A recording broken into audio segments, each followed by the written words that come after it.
அந்த சாதுக்களோட லட்சணம் சொல்லிட்டு வர்றார்.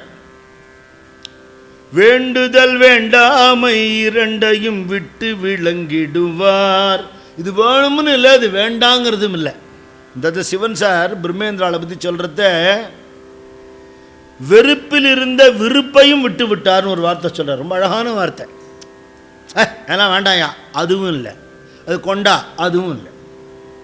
என்ன நடக்கிறதோ நடக்கட்டும், வெறுப்பில் இருக்கும் விருப்பையும் விட்டு விட்டார்.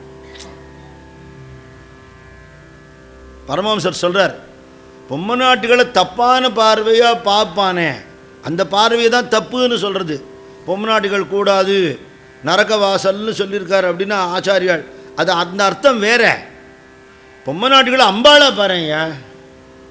உன்னை பெத்த தாயார் யாரோ, ஜெகதீஸ்வரியான பரமேஸ்வரி யாரோ, அவள் தானே இங்கே உட்காந்துருக்கா. அப்படி பாரு, அந்த பார்வையில் தோஷம் இல்லையே. உலகத்தை நீ பார்க்குற பார்வையில் உன் எண்ணத்தில் கோளாறு, உலகத்தில் கோளாறு இல்லையே. அது சாதுக்கள் அந்த கிருபையை நமக்கு பண்ணுவா. அதனால் வேண்டுதல் வேண்டாமை இரண்டையும் விட்டு விளங்கிடுவார். ஆனால் அவளை பார்க்கணும்னு இருந்தால், உனக்கு பாக்கியம் இருந்தால் ஒரு மகானை நீ பார்க்க முடியும், இல்லைன்னா கிடைக்காது. அருள் தூண்டின் நின் முன் வருவார், அவர் பதம் தொட்டு வணங்கிடுவார். நிறைய விஷயம் தெரியும், ஒன்றுமே தெரியாத மாதிரி இருப்பான்.